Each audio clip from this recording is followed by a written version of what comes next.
अस्सलाम वालेकुम जी, आप देख रहे हैं यूएनएन प्रोग्राम हमारा हम और अवाम। मैं हूं सैयदा एनिशा और बाकायदा प्रोग्राम का आगाज़ हो चुका है। आप देख रहे हैं हमारा लाइव शो और अभी हमारे साथ टेलीफोन लाइन पे मौजूद हैं जावेद अहमद सत्तारी साहब, vice president supreme court bar. उनको मैं वेलकम करती हूँ अपने शो पे। अस्सलाम वालेकुम सर।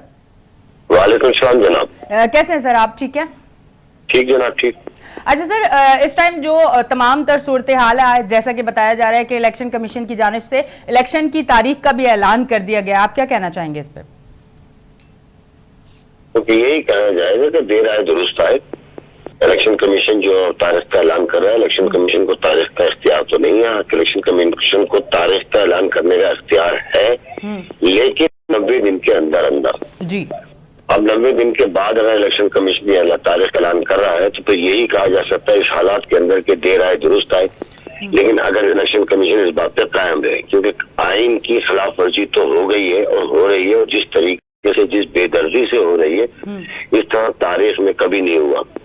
कल तक नजरिया जरूरत का नाम दिया जाता था, उसके बाद माशाल्लाह का नाम दिया जाता था, उसके बाद आमियत का नाम दिया जाता था। आज ना तो माशाल्लाह है, ना नजरिया जरूरत है, ना आमियत है, लेकिन उसके बावजूद जो भी काम किए जा रहे हैं वल्लाह साहब किसकी मैशा किसकी मर्जी पर किए जा रहे हैं।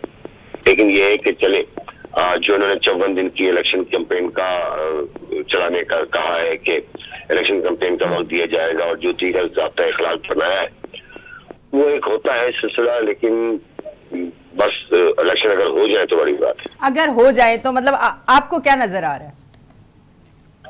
आज सर दोस्तों मुझे किसी किस्म का कोई इलेक्शन नजर नहीं आ रहा। देखिए उस बात को इस पस मंजर में देखे कि जब सुप्रीम कोर्ट ने ऐलान किया था कि 14 मई को इलेक्शन कराए जाए तो उस वक्त के वजीर दाखिला राना सनाउल्लाह साहब ने कहा था कि इलेक्शन 14 दिन में नहीं हो, 14 मई को नहीं होंगे। इलेक्शन उस वक्त होंगे जब नवाज शरीफ साहब आएंगे या हम चाहेंगे।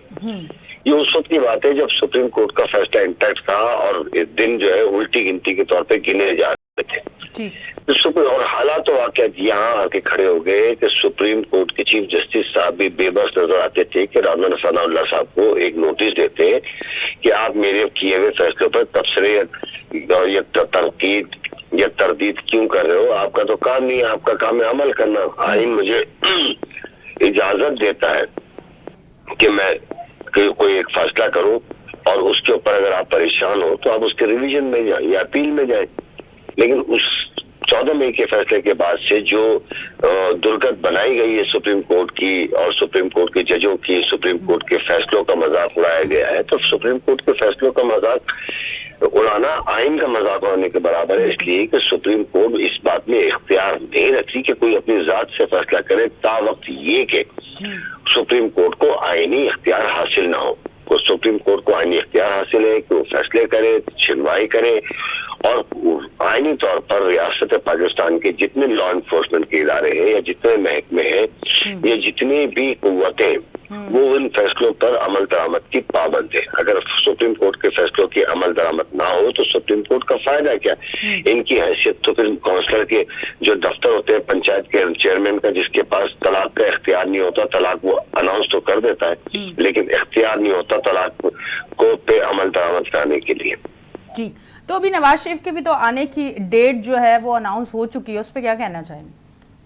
वो सिलसिला कहाँ जाके बैठेगा? मतलब वो इलेक्शन की तरफ जाएंगे या फिर वो अपनी सजा की तरफ जाएंगे? जस्टिस उमर अता बंदियाल साहब ने नए ऑर्डिनेंस पर जो जाते हुए फैसला दिया है आखिरी दिन, वो फैसला इंटैक्ट है और उसके ऊपर आज तक की जो खबर है कि 80 से ज्यादा केसेस रीओपन हो गए हैं और शहबाज शरीफ साहब और हमजा शहबाज साहब के केसेस का रीओपन होना बाकी है।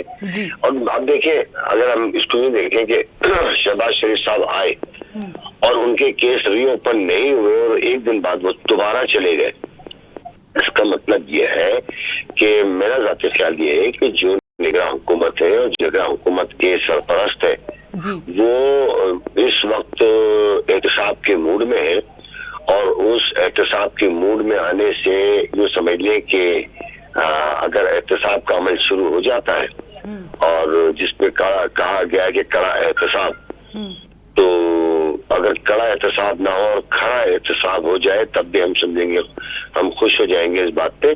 तो इन सब बातों की रोशनी में तो इलेक्शन मुझे साल दो साल होते नजर आते नहीं। मतलब सालों साल होते हुए नजर नहीं आ रहे? साल महीनों से की 2 बात साल नहीं तक है। इलेक्शन होते नजर नहीं आते। तो मुल्क की सूरत हाल तो इस टाइम बड़ी खतरनाक तरफ है। आप ये देखिए ना, देखिए कि कौन से, जब शहबाज शरीफ साहब आ गए थे और फैसला आ गया था सुप्रीम कोर्ट का, तो उनको जब आ गए थे तो उनके केसेस खुल रहे थे, तो उनको जब केसेस खुल रहे थे तो उनको बाहर जाने की इजाजत कैसे दी? या तो छोटे से कैसे बच्चे दी के अगवा में केस हो जाए, माँ बाप के दरमियान झगड़ा हो जाए, तो उनका जो है ECL में नाम डल जाता है, जी। और वो जो एक ECL से नीचे की जो एक लिस्ट उन्होंने बताई है कि कौन सी लिस्ट, शायद आप मुझे मेरी मदद करें इसमें अल्फाज ढूंढने में, कि जो कौन सी लिस्ट होती है एयरपोर्ट पे के लिए सफर नहीं करते, इस तरह की लिस्टें बन जाती है। तो इतने बड़े केस के अंदर शहबाज शरीफ साहब चले गए। इसका मतलब ये है कि उनको बता दिया कि देखो मियाँ, कुछ होना नहीं है, अगर भाग सकते हो तो अभी भाग जाओ, कल अगर तुम्हारा केस खुल गया, जो कल तक खुल जाएगा, खुल गया तो फिर हम तुम्हें जाने नहीं देंगे, एग्जिट कंट्रोल लिस्ट में तुम्हारा नाम आ जाएगा। तो शहबाज शरीफ साहब का जाना भी इस बात की हमआजी करता है, इस बात की अलामत है कि ये इलेक्शन होते नजर नहीं आ रहे, और अगर इलेक्शन होते नजर आ रहे होते तो शहबाज शरीफ साहब कभी ना जाते मुल्क से, और जो इस तरह नहीं जाते। अच्छा, लेकिन आज मैं एक चीज पूछने, जी जी जी बताइए, नवाज शरीफ साहब का जो बयान है, जो खिताब है जी, कि इस मुल्क में 2 कवानीन चल रहे हैं। एक, कहीं पर किसी जमात के कायद को रोका जाता है, किसी जमात के कायद को और कई जमातों के कायदीन को रोका जाता है कि टीवी पर ना आए। और वो एक आदमी, जो हम एज अ लॉयर बात कर रहे हैं, हमारा किसी से कोई मुखासिमत नहीं है, हमारी किसी से मुखालफत नहीं है, हमारी किसी से दोस्ती नहीं है जी। हम रूल ऑफ लॉ की बात करते हैं वकील। हमारी दोस्ती, हमारा मजहब, हमारी ये किताबें हैं जिसको आईन पाकिस्तान से शुरू होकर नीचे ताज़ीरात पाकिस्तान तक जाती हैं और दीगर स्पेशल लॉज तक जाती है जी।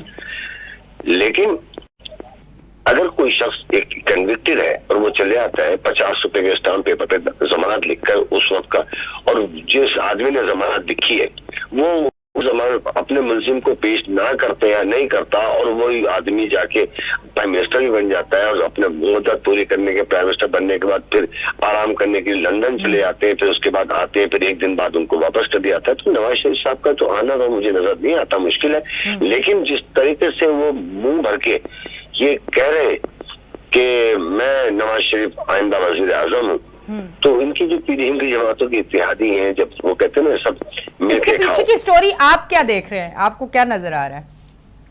हाँ, मुझे नवाज शरीफ साहब आते नजर नहीं आ रहे। शहबाज शरीफ साहब का जाना बताता है।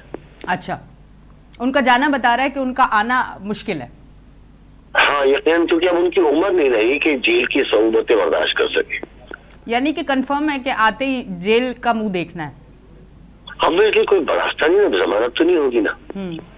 अब यकीन, अगर कोई वो वाली बात है कि अगर किसी शख्स का तकिया कलाम है गुड टू सी यू, उसका मजाक बना लिया जाए, उसको मुलजिम को वो कोई प्रोटोकॉल देने वाला समझ लिया जाए, इस तरह की अदालतों में हम सब इंसान बैठे हुए, सबके बीवी बच्चे, सबके मामला हैं। अगर कोई अदालतें फैसला कर दे, कोई उनको एक्स्ट्रा ऑर्डिनरी डिस्क्रिशनरी रिलीफ दे दे, तो ये एक अलग बात है, और अदालतें दे सकती है, अदालतों को तो कोई किसी ने नहीं रोका।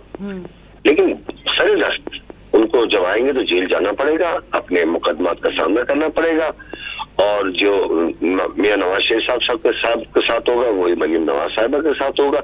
हर आदमी ये कहता है, जब खुद हुकूमत में होता है तो कहते हैं अदालतों में जाओ, और जब खुद हुकूमत में नहीं होते तो कहते हैं अदालतें जो है वो काम नहीं करती। जब अदालतें अपना ईमानदारी से काम करती हैं तो कहते हैं अदालतें झुकाव का फैसला कर रही हैं, आगे अदालतें किसी को गुट्टो सी कह रही हैं। लेकिन जिस तरीके से तहकीर और तजलील पीडीएम के दौर में अदालतों की हुई है, तारीख में इस तरह की मिलती नहीं है। अच्छा, मैं आज एक चीज़ आपसे पूछना चाहूँगी आइन की रोशनी में, और क्योंकि अदालतें जो है वो इंसाफ के लिए बनाई गई हैं, और मेरे हाल से हर ताकतवर, कमज़ोर, हर चीज़ से बालातर होकर इंसाफ करना चाहिए। इक़्तिदार में कैसे, थोड़ा सा मैं मेरी बात को अगर आप समझ पाएँ कि मैं कहना क्या चाह रही हूँ, कि इक़्तिदार में कैसे बैठ जाते हैं जिन पे इतने केसेस और ये सारी चीज़ें होती हैं, उस हवाले से अगर थोड़ा सा आप बताना चाहें कि फिर हमें आइन क्या इजाज़त देता है, उस हवाले से अगर थोड़ा सा डिस्कस हो जाए आज। देखिए, हमारे यहाँ इस तरह होता है बीबी कि जब नैब के केसेस बन जाते हैं, इनके फैसले हर साल नहीं होते जी। इक़्तिदार के अंदर बात ये होती है कन्विक्शन का खिलाफ से हमारे, जब कोई कन्विक्ट नहीं होगा तो वो तो दूध का धुला है, माँ के पेट से पैदा हुआ बच्चा है, जब तक उसको सजा नहीं होती। अब शर्जील मेमन साहब जो ابھی دوبارہ وزیر بنے، اس سے پہلے 22 ارب روپے ان کے گھر سے نکلے تھے، شاید آپ کو پتا ہو. جس مقدمے کا اینی شاہد اس وقت کا چیف جسٹس ہو شراب کی بوتل کا، وہ لیبارٹری میں جا کے شہد کی بوتل بن جائے، پھر تو نظام ہے. کیا کہا جائے اس پر؟ آدمی افسوس کر سکتا ہے یا ہنس سکتا ہے. اگر میں دوسرے ملک کا ہوں تو میں ہنسوں گا، اور اس ملک کا ہوں تو افسوس کروں گا. Thank you very much. ہمارے ساتھ موجود تھے ٹیلی فون لائن پہ جاوید احمد ستاری صاحب، اور اب ہم جاتے ہیں ایک بریک کی طرف. بریک لیتے ہیں، بریک سے واپس آتے ہیں.